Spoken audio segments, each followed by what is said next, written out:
La femme de mon patron, elle est tombée amoureuse de moi. Il m'a proposé d'être son amant. Oh, les riches et les pauvres, malgré leur beauté angélique, c'est la femme de mon patron. Moi, je suis que son chauffeur. Alors, bonjour mes amis, coucou, coucou, bon déjeuner de ce matin. En tout cas, bah, bonjour, bonne journée, que la paix de l'Éternel soit avec vous, au nom de Jésus-Christ de Nazareth.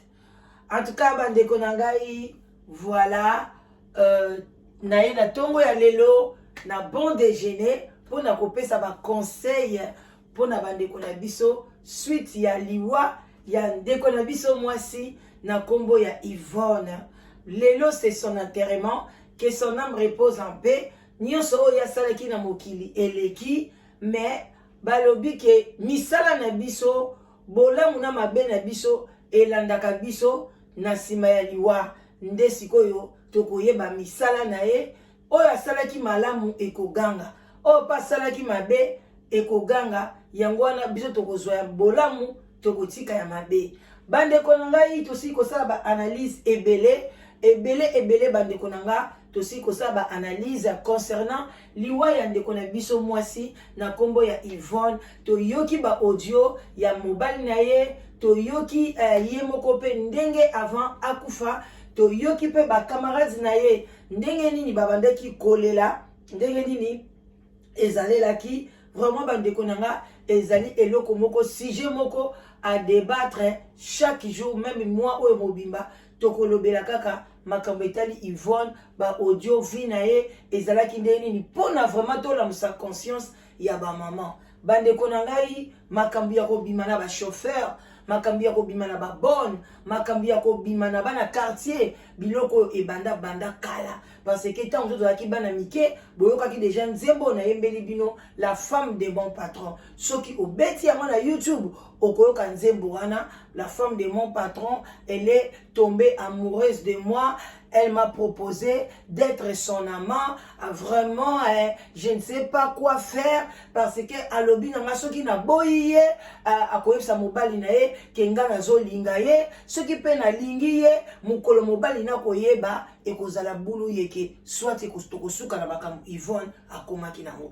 Bandeko na nga ntango bato bayembaka banzembo moko boyoki bobini bolandaka pe maloba bo analizaka, parce que soko oyokaki déjà nzembo oyo en tout cas vraiment yo za chauffeur, soki mwasi wana proposaki yo oningaki koboya, yo pe mwasi okoki kosala likambo wana te parce que oyebi ke ezali na mbeba, ezali mabe makasi. Bandeko na ngai na kotupeta sete lelo na tongo lelo, conseil nazali kopesa ba papa ndenge nini bakoma kolinga basi. Ba mibali ebele bakoma na lolendo moko boye ke nga mwasi na nga fazala kaka chrétienne. En tout cas maman nga mwasi na nga chrétienne, soko sambelaka te okozala pembeni na ngai te.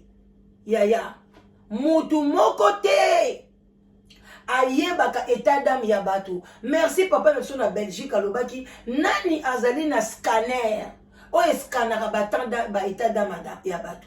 Bandeko na nga mutu moko azali te. Biso tovandaka pembeni ya bakolo ya mamolangi. Mamolangi alobaka mokolo moko abi entourage na nga oyo nyonso bozomona oyo bazali bandoki na bandoki. Bandeko likambo wana esalaka ngai pasi na bi oh mama na ndenge nini alobi balataka baposo ya meme soki baye liboso na nga, me na kati na bango bazali bandoki.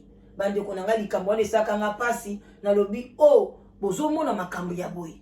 Bandeko na ngai sœur en Christ chrétienne et amonanaka même pas na bizaleli na ye wana ngai, même bizaleli nde balobaka tokoyeba bango na bizaleli na bango te. Même na bizaleli na bango toyeba te nani aza chrétienne, nani aza chrétienne te, nani aza chrétien, nani aza faux pasteur, nani aza boy. Même na bizaleli ya okoyeba te. Bato bandeko babomba naka mutu akoya kolakso bizaleli ya malamu.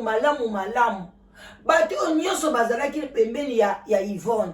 ba monaka Yvonne atikala ko swana na batute cause la polémique na batute cause la toujours bien cause que l'église tango nyonso tout ko semer ko donc alobi libala na ngai na zuyango na prophétie na kati na église oyo en plus azaki maman na azaki mutetela donc maman na pas bandeko kene na combat donc mais tala ndenge bakufi liwa maman na ba bomie na poison et pas ikaka ya Diego yé moko ba bomie na bambeli et pas ikaka ya Diego alors elle était une femme chrétienne porte wane fungwa maindeni porte wane fungwa makindenge nini a tombé amoureuse na mbali na ye na bina iya na ngolelo na bon déjeuner pour na bato ba intervenir te ngape na mekana ko pesa ba analyse na ngai parce que tant to ça na ba live na zozwa penza taminga olobate bandeko porte wana Yvonne efungwa makindenge nini abandeki ko lakisa na bato ke azali na motema malamu azali mwasi wa sala kasambelaka en réalité elle était née sirène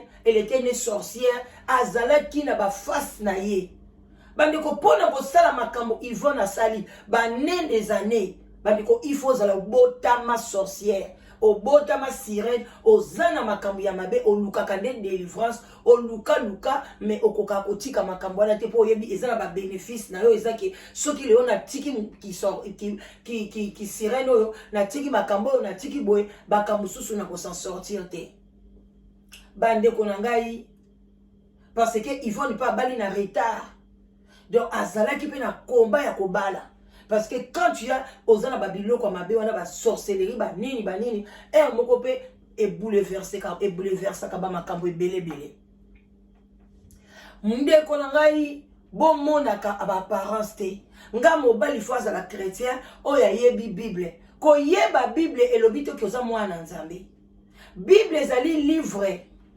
malgré balobaka ezali livre saint mais ezali livre ko pe kotanga ozape mayele okangi ba verset okangi biloko nyonso okomi ko décortiquer okomi ko loba okomi ko ganga mais na kati tozalo kwa exemple ya Roger Baka ebele baloba Roger Baka sambela ya solo te mais soko tali Roger Baka modèle almela rouleau ya bible modèle azolobela bible mutu nyonso ko koya lobike oya za mosai na nzambe bande konangai misu na biso eyebaka mosai na nzambe te ba caractère ba comportement ya mutu la kisaote kaza mosai na nzambe mais eloko elakisaka mutu kaki oyebaka sambela ka nzambe ne atindela o mobali ya malamu mobali ya solo mwasi ya solo oyo azali kobanga nzambe mais oyo asambelaka koke ba église kosala boy bazali kuna te frère Patrice alobi je panakei na église kuna nde nake kokuta mokili bana nzambe bele balingi suko ke kosangana ba église te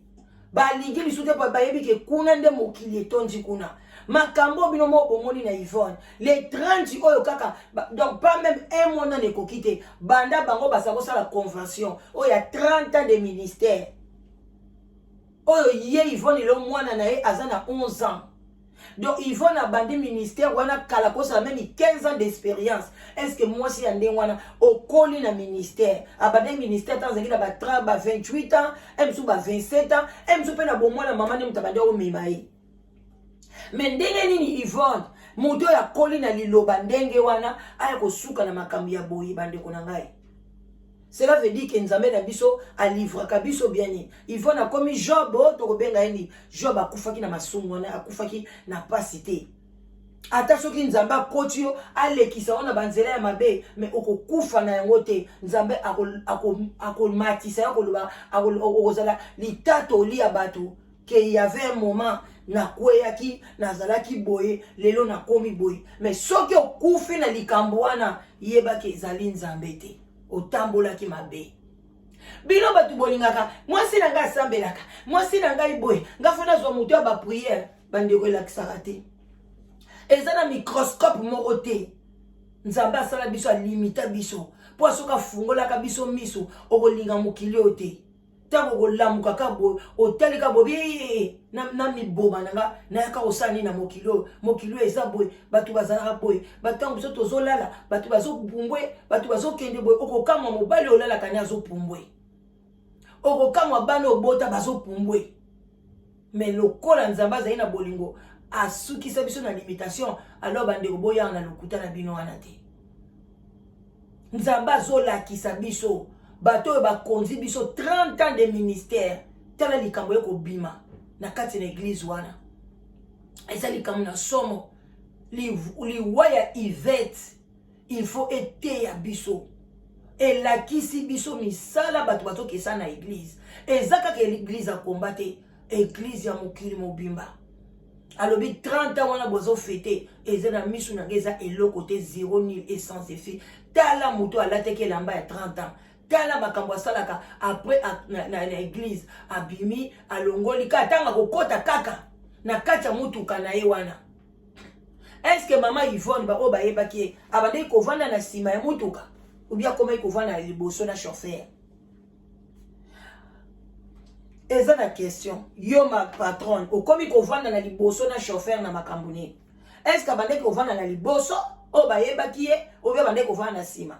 Soka abandeki kovanda na liboso tango kaka bimi kosambela komika na liboso tango chauffeur azo changer déjà ba truki acha na 3 acha na 2 déjà zo azali ko caresser maman na likolo maman oya wuti na église tanga zo koma na kati ya lopango na ye bazo pesa na ba bisou so mukala bayoka na ibala la chambre moko te ba pesa ba bisou ya koti koto mobile ya koti koto bande konanga eza pasi na mawa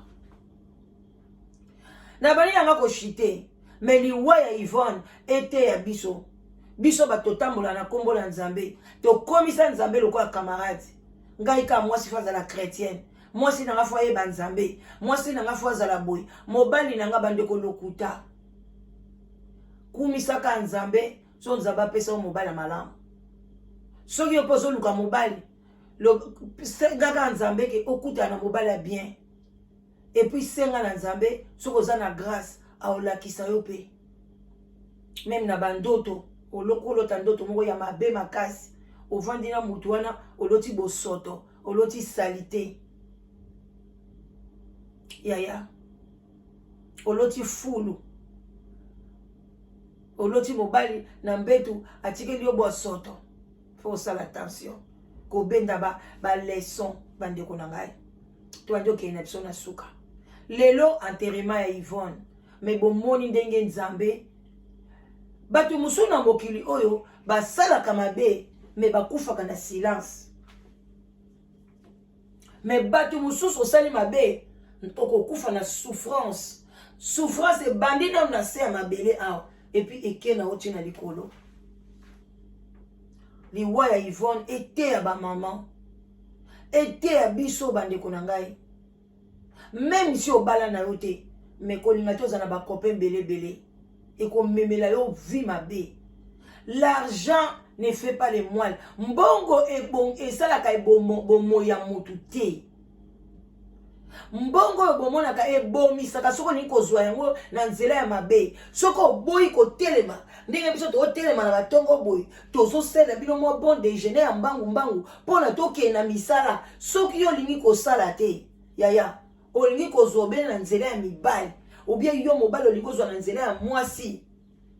Keba okokufa okotika yango. Okotika yango botala bomengo oyo Yvonne azalaki na. Eloko nini papa Joseph Kambale apesaka ete. Eloko nini papa Joseph Kambale apesaka ete. Oyo mwasi alingaka apesaka mbongo alobaka na un jour je t'aime. Asalaka boy amatia ba avion asoptaka bakata ya ndako batonga. Melelo toyebisaka bino tout est vanité le fond de pamba bosala awana na ndako munene na tonga bandako 10 soko tali ndako nanga boy na boy Yvonne azaki nango bomo une voiture Yvonne na mituka melelo Yvonne bazokunda e bakunda ke dia na kati ya lupango na yemo ba déterrer lelo ba oke kunda na cimetière na kati ya cercueil Yvonne ba ofungula te. Moi je suis azaki toko mbongo me ba fungula ote ba otala te ba tuyonso batikali kana ba souvenir na ye ke akomeki na kati ya saki ozolinga oye bata vie ya Yvonne ezozongi soki akomaki saki ete ya biso bandeko ete ya biso faut kotambola parce que okoza la motema malamu mais soki ozosala mabe motema malamu eza nango nul Yvonne azaki maman sociale na quartier aolinga komona mutu na pasi te akosala boye mais bandeko nanga est-ce que nzambe atalaka wana nzambe atalaka likambo moko surtout likambo etali libala surtout likambo impudicité balobi kima yango. Tu peux faire tout, qu'on peut s'abandonner dans l'église, qu'on boye, mais ce qu'on entend dans l'impudicité, yaya, 5 ans, 2 mois, une année, 2 ans, 2 semaines, na trompa qui mobile, mais 5 ans. Yaya, eko suki sa yo mabe. Bande ko mibali, même mibali. Vous autorisez te à tromper moi si na yo ndenge wana. Mibali musu batika basi na bango na Congo kuna bakendaka de temps en temps bazokende kotalaka basi na bango na poto zo luka mwasi pono sani osakana na ye ale lobi okenini obengisa mwasi na Kinshasa biso pe basi ndenge moko bandeko to tambola na kobanga nzambe ya solo nzambe ya kolakisa batu te. Normalement kutu tu ne peux même pas mutu kuta koko yeba même pas église na ezakani na bandenge bolatela bango ba uniforme wana c'est péché bandeko eza péché ngai na kotikala tindenge na koliboye même na ndosamba na komba na koboya teke un jour nazoka foulard na bango et puis bakabela ngango kabola na somba na mbongo boyete bakabela ngango na France na convention et pas camarade nanga de longtemps abila danos na sombe lo foulard à combat. Je crois que la tanga mkola sombelinga et puis sili. Nzambe Dieu me permet pas. Yako la taka même une église. Oh tu la ta uniforme ba maman parce que feti boy na la takate.